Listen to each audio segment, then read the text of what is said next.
থাকে। একটা মেয়ে ছিল, মেয়েটার নাম ছিল সীমা। মানে মেয়েটা খুব সুন্দরী ছিল। আমাদের সবারই কম বেশি ইচ্ছা আছে যে আমরা একটু ফেমাস হই, আমরা একটু বড় হই, আমাদেরকে সবাই চিনুক, আমাদেরকে সবাই জানুক, আমরা একটু বিখ্যাত হই। তো মেয়েটারও ঠিক ওরকমই ইচ্ছা ছিল যে সেও বিখ্যাত হোক।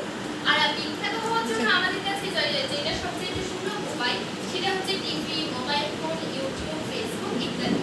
মেয়েটার কাছে ছিল মোবাইল, আর মোবাইলের মধ্যে আছে ফেসবুক। ও সমস্ত খাওয়া দাওয়া, পোশাক পরিচ্ছদ ইত্যাদি নানা কিছু সবকিছুই ও ফেসবুকে শেয়ার করতো। তার উপর একটা ছেলের নজর পড়ে।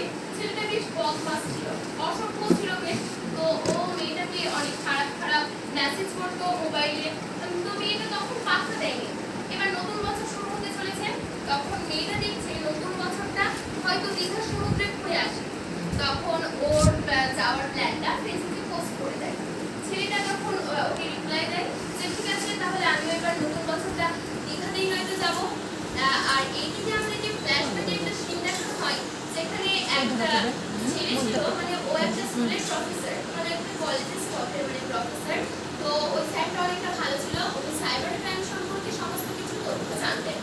উনিও দেখলেন যে এখন তো বছরের শেষ, কোনো কাজ নেই তেমন, তো আমিও গিয়ে দীঘার সমুদ্রে একটু ঘুরে আসি।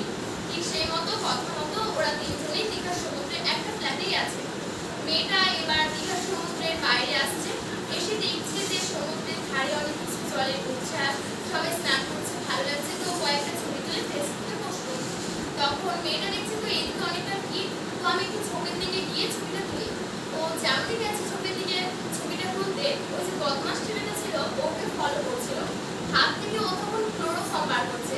আর ক্লোরোফর্ম কি কাজে ব্যবহৃত হয় কম বেশি আমরা সবাই জানি। ক্লোরোফর্ম হচ্ছে এমন একটি পদার্থ যে পদার্থটি সমানো মাত্রই কোনো মানুষ কি যে কোনো প্রাণী অজ্ঞান হয়ে যায়। ক্লোরোফর্ম হাত থেকে বার হচ্ছে, রুমালের মেয়েটার দিকে এগিয়ে চলছে। এবার স্বাভাবিক স্বভাববশতই আমরা যেমনটা করি, মেয়েটাও অনেকটা ভয় পেয়ে গেছে। ও সবাইকে চিৎকার করে ডাকছে, কিন্তু ওখানে কেউ নেই।